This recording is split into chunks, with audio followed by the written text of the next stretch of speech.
Greetings and welcome to Bring It On. My name is Bob Hayes and I'm going to be your host for today's show. Today I have two lovely women with me who are both in charge of a very, very important service in the town of Hanson, the Hanson Food Pantry.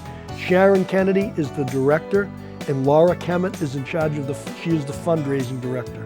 And thank you both for coming and thank you both for volunteering in such a unbelievable endeavor to help people and to move forward with what the food pantry's been doing in Hanson. I know that the food pantry has moved around a little bit in Hanson, but before we get into that, Sharon, can you give us a little background, a little history on the Hanson Food Pantry? The food pantry started about 26 years ago at St. Joseph the Worker Church in Hanson, and then it moved to an annex building on the Plymouth County Hospital grounds, and then it went to the Baptist Church, First Baptist Church on Main Street. Then it went to the American Legion, and then it went to the First Congregational Church, and now, hooray, we're in our new home at 228 High Street.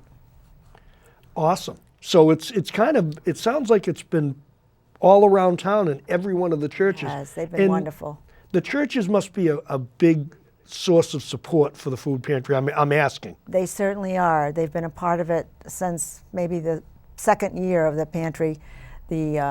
We all joined together, and it was a collaborative effort to get the food pantry going, to organize volunteers, organize donations, and they have regular donation bins in each of the churches too. So all of the churches in town are still deeply involved with the food pantry? Yes. They have wonderful fundraisers for us. They have a Super Bowl competition every year where they collect food and money for the food pantry as well. Mm-hmm. Okay, great. Well, we talked about your new location up on 228 High Street, which is at where the old Plymouth County Hospital was, but in the front building on the High Street part. There's a big building there. I believe the Bonnie House is to your left, correct, facing it, and the food pantry's on the building in the right, in the rear. In the rear. And what would probably give some people some significance is there's kind of a handicap-looking ramp that goes up to the back door. Yes. Is that how someone would get to the food pantry? Yes, there is an oval driveway in there. You pass the front building, which is a little bit run down. That used to be the Plymouth County Extension Service, and just drive to the rear, big parking lot, and enter the building on the ramp side. Great, awesome. Well, as you can see, there's a lot of volunteers that are involved. If all the churches are involved and a lot of the other civic groups are involved, how does the average person, like say I wanted to come and donate something to the food pantry, should I contact you first and say what are your needs? Say I just wanted to go up to Shaw's and I said, I'm going to spend $50 today to buy stuff for the food pantry. Well, if you went to Shaw's, there's a donation bin right at Shaw's that we pick up from once a week. And if it gets full before that week is out, they give us a jingle and we go up and pick it up. So you could drop it right there. If you attend any of the churches in town, there are donation bins, the post office and the senior center as well, and a few other locations around town you might see when you're going out to eat or whatever. But you can come to the pantry itself on Monday morning from 9 o'clock to about 11. And on Friday we're there also from 9 o'clock to 11. And then we're open, which is not really a good time to come because that's when the clients are there on Tuesday. But sometimes we do have people come in with donations then too. But if those times and places aren't good for you, you can always call me. My number is on our Facebook page, which is Hanson Food Pantry 2015. And what is your number, just in case anybody My home number is 781-447-4344. Okay. Well, we speak about donations. I know that the food pantry, I'm pretty sure that the food pantry is not complete donations just from individuals. Is there another source that food comes for the food pantry? Certainly is. As a matter of fact, I just made some statistics for the first quarter of this year. We got 19,000 pounds donated, and these are from regular community members and different organizations that gather food for us. We got 18,000 pounds from the Greater Boston Food Bank, which services all the food banks in this area. And we do some discount shopping every week, and that was 2,500 pounds. So that's for the first quarter of 2015. Now, the Greater Food Bank, as you drive down the Southeast Expressway and you're coming from Boston from north to south, I believe that's on the right-hand It side. is. It's a very large building. It is. So the food pantry in Hanson goes in and picks up, so it requires a truck Yes. and volunteers to go in and pick up this food. Yes. They don't deliver it, so to speak. Well, you can do it one of two ways. They do have some drop sites because there are so many pantries trying to access the food bank. They've set up different drop spots that they send out huge trucks and they drop your order there on pallets. So that facilitates more pantries being able to get more food. So we get 2 deliveries dropped in Plymouth right now, twice a month. And then beyond that, we can go make appointments to go in town to pick up 2. So it requires some manpower. It does. And so that's one of our big volunteer roles. And the good news is that we got a truck donated to us from the Whitman Food Pantry. And so we just had to come up with the money to repair it and get it on the road, insure it. Great. Now, we talk about food and we've talked about where it comes from, and we kind of touched on volunteers. How would a person volunteer? I mean, I'm sure there's a tremendous need for volunteers. How would they go about that? Well, they can also go onto our Facebook page and they can also call me. Sometimes people just drop into the pantry and say, I want to volunteer. They leave their name and number. And then I call up and try to find out what their availability is and what their interest is, because there are many different types of work you could do according to what your time limitations are. Can I just circle back to something? Oh, most certainly. Sharon is an incredibly humble person, and you know, 2 things I kind of want to highlight is, first of all, how dedicated she is, and she is who I would like to be when I grow up. She is incredibly dedicated to the food pantry, and when she talks about the picking up of the food and all of that, it was astounding to me how complicated that network is. It's literally like a distribution warehouse. Like, she's got a mini Walmart situation going on up there. She's picking up and she's trying to look at expiration dates and needs and really trying to look at, you know, it's a very complicated. She's so elegant that she makes it seem really simple, but behind the scenes, you know, there's a lot of organization which this woman has done and oversees all of these wonderful volunteers that do it. But when I first really started becoming aware of what they did and more involved, it was shocking to me, really, the logistics that were involved in delivering the food to people. It sounds easy, but when you think about, she's got the Greater Boston Food Bank. She's got individual donations. Perhaps people have a party and they drop stuff off. And then in addition to that, they're going out and going shopping to all of these different places. Plus they're going around to different grocery stores that are, you know, donating, you know, goods to them as well. They're bringing those all back. They're inventorying them. And then they're figuring out how to distribute those on a timely basis before the things go bad or the products expire. I mean, that's just like phenomenal when you really think about it. It really is.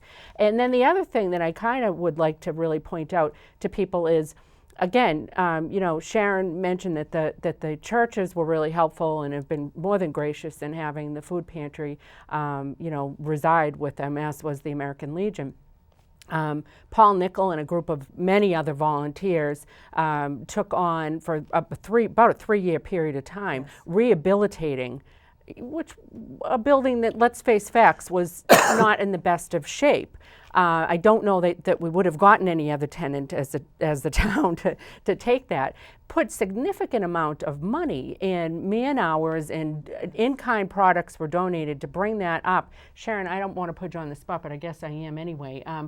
What would be the dollar tag? I think I heard somewhere of over 300,000. Yes, probably. Yeah. When you figure out what all that labor and all we paid for were the materials, but all the work was done by volunteer labor. Yeah. Tremendous, by different groups, Rotary, Kiwanis, Masons, individuals, you know. It was phenomenal. And what was phenomenal was it was, again, for the benefit of the food pantry, all of these different groups pulling together, like for the greater good, doing good deeds, and all behind the scenes, because really, how many names have you really heard associated with it? All these people just sort of stepped up and Right, did it. right. But the good thing is that it's landed them in this wonderful permanent home Right. that really is suitable exactly for their needs. They're not, having to kind of make do with whatever, people are willing to give, which they were grateful for. They've got a permanent home up there, and it's beautiful. And it gives you a lot of privacy for the clients that you're Yes, it serving. One does. of the issues that they were having with being in temporary quarters and in small quarters was there was no privacy. So if somebody had to come to them and talk to them about very private situations, that caused them to be in a situation where they needed food, there was no they were being confidential with the information, but I mean, virtually anybody could have walked by while those conversations were happening. And that makes people feel uncomfortable and maybe uninclined to go and ask for help, and it just makes it awkward. Now they've got special rooms. They can have a very confidential conversation and meet people's needs. So I just wanted to kind of shine a light on those two things. Yeah. Well, Thank you. as hearing all of this and some of this firsthand, it's awesome. I mean, it's just great to know that the volunteer base is there for the people who need the help. That's what makes Hanson a fabulous place to does. live. It Is does. we have some fabulous volunteers in the town of Hanson, Yes. and some really good community-minded people, such as both of you. And it's what makes Hanson a great place to live. You talked a little bit about the funding, Laura, and I know you're in charge of the fundraising part. And I want the people to understand that maybe viewing this show that not only is it a fact that you need food donated, but it takes dollars and cents to buy gas, to fix trucks, to do the certain things, and probably refrigeration and electricity and certain things that have to be paid for. Everything can't be a total 100%. We're all going to go up and get our hands dirty. Right. You need the materials. You need some stuff. So, Laura, let's get into the money part of it, because It always I- comes down to money, Bob. I know it always It does, does, and I it know does. you're great at Yeah. doing that. I mean, you've been involved with many, many things in Hanson, and I'm proud to say that I know you because you've been involved in many things. Hit us over the head and tell us what makes it click for the dollars. So we've got a great deal. The Hanson Food Pantry has a great deal, and they're incredibly grateful to the town of Hanson for having this beautiful permanent home, centrally located, easily accessible, for $1 a year lease. That's great, but one of the things that the food pantry never had to think about before was paying utilities, because they were in the basement of a church or American Legion, and those folks were already paying utilities, and they just said, hey, no problem, And although the food pantry offered at times, and at times did give them some money towards the utilities, generally the agreements were that, that they Here would it need is. to pay. Yeah, they were already paying it. And again, Sharon mentioned that the Whitman Food Pantry was incredibly generous in giving us a hand-me-down, which we gratefully accepted. And that, of course, comes with insurance costs, and it comes with, some money needed for repairs as needed, and gas and all that good stuff. That said, it also is going to mean that this little band of volunteers aren't going to have to burn their vehicles out and have new transmissions because they're trying to put more things in than they should, and they're just doing doing a good job. So we've got those costs. Also, maintenance costs are one of the things, and I should mention that up at the building there's refrigeration, so you can imagine the costs for utilities for that, and Oh, of course certainly. heat and that type of thing. So these are expenses that the food pantry has never had to really bear before. Insurance, too, for the and building. insurance, that's right, yes, which cannot be underrated. So those are the costs, and again, as Sharon mentioned, we feel very grateful for all of the people that support us, and there's a lot of groups that do. She mentioned the Masons, Kiwanis, Boy Scouts, Girl Rotary. Scouts. We don't want to leave. I'm sorry, who? Rotary. Rotary, of course. Rotary at the schools at times. But one of the things that we've really looked at now that we're in the building is what are our costs going to be going forward, right? We need a budget. And they've always had to pay for food. That's always been something that, for those incidentals, the toothpaste and unmentionables that we won't get into, but, some of those other things that people really need. If you are going to a food pantry, you don't have money for dog food, toothpaste, those types Personal of things. hygiene, Right. all that yeah. type of things. Those things are critical. Living, existing stuff Yeah. that you have to do every day Right. that we all take advantage of because we do it every day. Yes. When you're up against it, there's no money for No. anything, so all those articles are supplied, I'm sure. Yes. Yeah, so they are supplied, and oftentimes not something that would be in the forefront of somebody's mind to collect, although we do have some people that collect them or groups that collect them and know that there's that need. So that is oftentimes some of the things that they're paying out of pocket for, out of the food pantry pocket. And so when we take all of those costs together, we're looking at about $35,000 a year, and that's an estimate. But about $35,000 a year that we need to have in predictable stream of income that's going to come in for the food pantry. And what we've had for a history is folks have been doing fundraisers, but we really never had to count on that. You know, we were sort of like, well, great, if we get it, that's great, and we'll use it towards the things that we need. But generally, you know, the costs that we had were covered and all of that. We're entering a new phase with this new building that's both exciting and scary at the same time, because it's, you know, full of opportunities, but now we've got these responsibilities, you know. So we really are in the process of developing of reconfirming commitments with all of the groups that are on, you know, an ongoing basis and a historical basis have committed to us. So we'll be meeting with, you know, the schools, and we'll be meeting with the Board of Selectmen to see what type of support we might get from them, the Kiwanis, Rotary, 4-H, Boy Scouts, Girl Scouts, and I in advance apologize if I'm leaving out, you know, a group. It is absolutely not intentional. It's just because the brain has, you know, disconnected. And there's so many groups that, you know, Oh, there's that a help. fabulous amount of groups. So in we'll be Hanson. meeting with all of those and all of the churches as well. So we've sort of divided, and we're going to conquer. All of the volunteers were meeting with people and explaining what we've just said to you, which is that we've now got needs, you know, that that are very real and that we need to plan for. Let me ask you a question. And again, I'm doing this so anyone seeing or watching the show, the viewers, might have some sort of an idea. Is there a line in the town budget that we could possibly maybe bring to town meeting for a certain portion of the town to donate? Like, you know, Parks and Fields has a Yep. line item. All these other groups have a line item. I mean, living in the town of Hanson as long as I have, I know that these people are fabulous. Yes. And I know that if maybe you came forward with a line item of, and you could get up and say, our total budget expenses are $35,000, could you fund half Right. or a third or even the whole thing? I'm certain that being at town meeting and just finishing one, I'm Yes. certain that people might come forward that way and vote for that as a normal budget line item for the food pantry. I hope you're right, and we have discussed as a group the possibility of doing that. Of course, that wouldn't be a certain thing, and the earliest we could get to that would be October town meeting. And so that's one of the things that we'll talk to the Board of Selectmen about. We'll see what their inclination is to support that. I do feel pretty confident that as this education campaign expands and as more people become aware of the needs and that there truly is a need, and, you know, throw all prejudices aside about who you might think is benefiting from a food pantry. Not to bore you with statistics, but in the month of March, there were roughly 375 people that came through just in that month.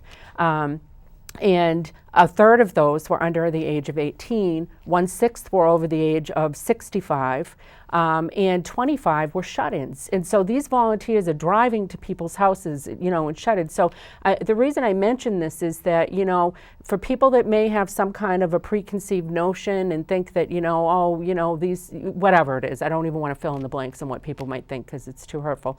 But, you know, those notions are just ridiculous. And so we want to make sure that the people that are in need feel comfortable coming forward and asking for help, judgment-free help.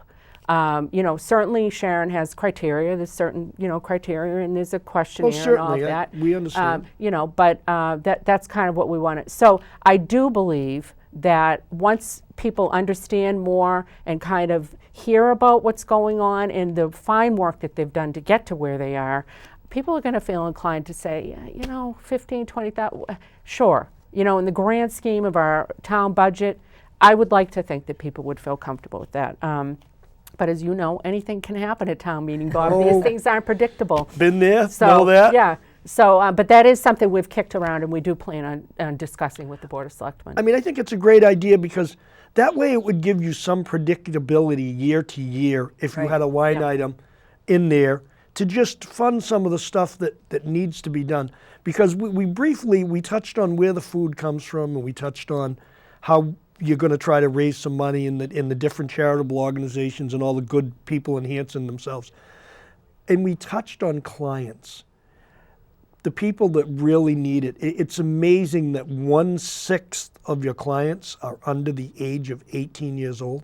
And think about this, and this is something that a lot of people don't think about, but as we enter the summer months, and a lot of the kids that might be eligible for the lunch program and the breakfast program in the schools are not in school any longer, I think, Sharon, you would agree that the need increases. It is greater.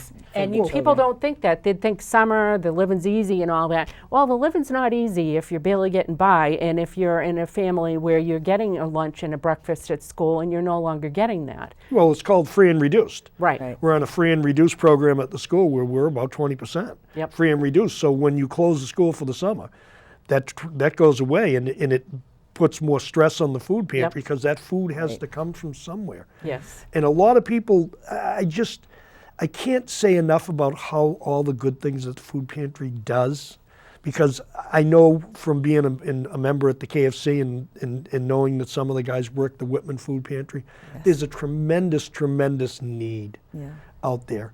And some of the clients that you serve, you touched on it, 1/6 of them are under 18. And some of them are over 65 1/3 years. under 18, 1/3. 1/6 over 65. I've got that. Yeah. Over 65 years old, and you've got 1/6 of that client base is over 65. And there's probably a ton in the middle that falls in the middle. Yes. Yeah, and you know, it is. It's a very complicated situation. And I will say Sharon and the ladies do more than just the food pantry. If there are referrals and things like that they can help them with, I don't want to say they're quasi-social workers, but of course, you know, they are quasi-social workers, and they're connecting them with other resources that they might be able to use. You can't work a food pantry and not run into situations that you have to go and help in other ways. Because anybody that volunteers time like you two do is definitely got heart that would help and direct people into other services, which is fabulous. It's a fabulous thing that the town of Hanson has you and has a food pantry. It has the volunteers that help us Yes. because they all equally have heart.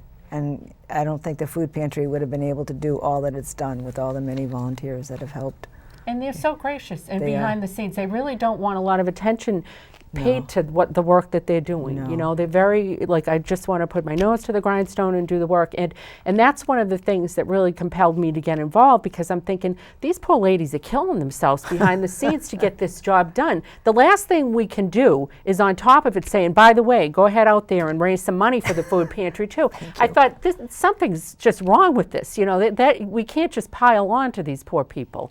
If Sharon had come to me and said, who is the person we should go to for that? You know I would have been after you right at the start, Laura. It's not, thank you, Bob. It's not like you haven't done this in other phases of stuff going on in Hanson, and I know that you're going to continue, and I applaud you for that. And Nothing as important as this, though, right. truly. It's very important, because the basic needs to eat are, you know, that's something that's fabulous. So we're kind of coming closer and closer to the end. We probably got 5 minutes left, but if you had to say to people, like, how, I know that a tremendous amount of volunteers are people that want to remain anonymous.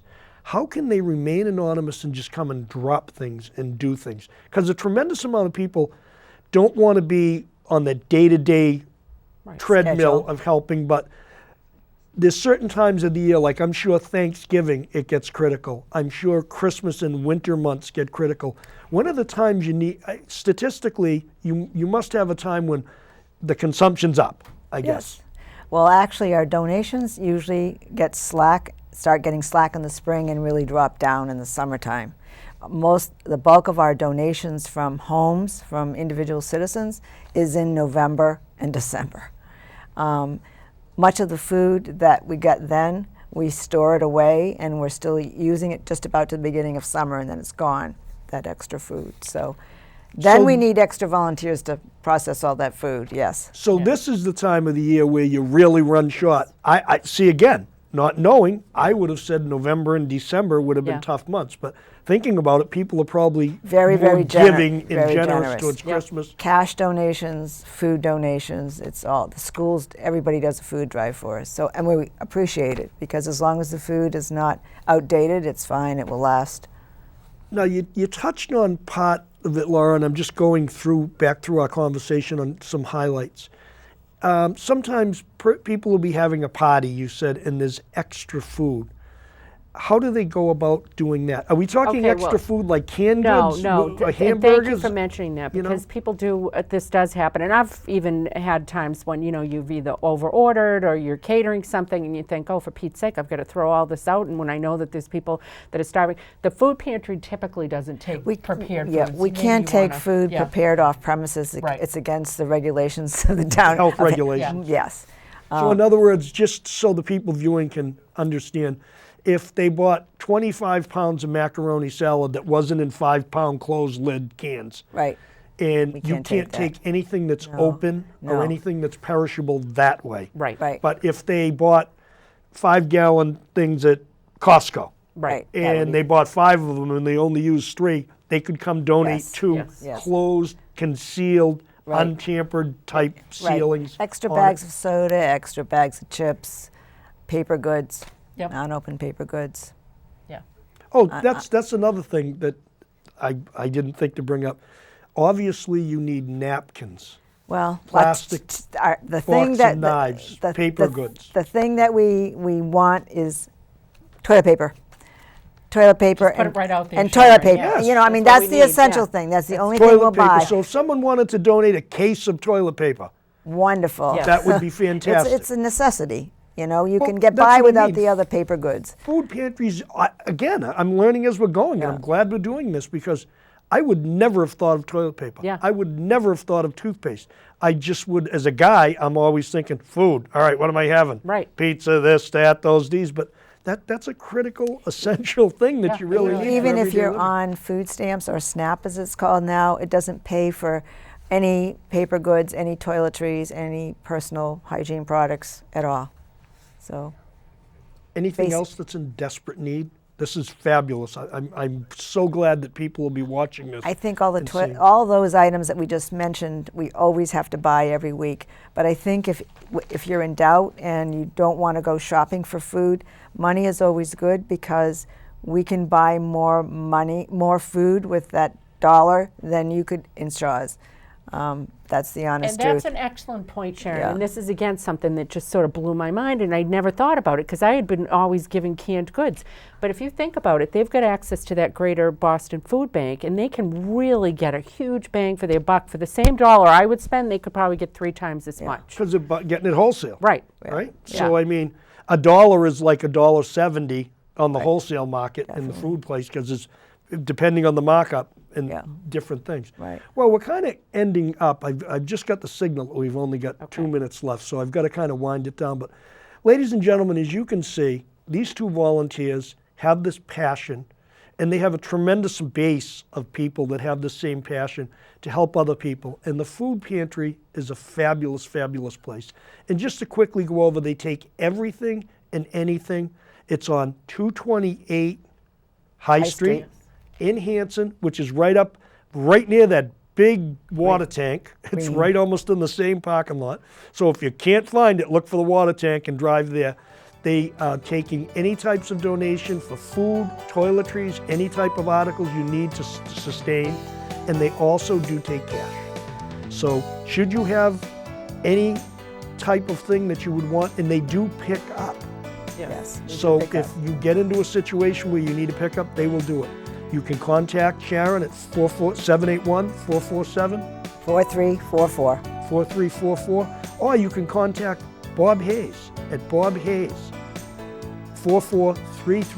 bobhayes4433@gmail.com, or my cell number is 617-538-0189, and I'll be glad to contact them and make sure that you get a pickup. Stay tuned, because we will be back with further engagements with the food pantry. Thank you for watching.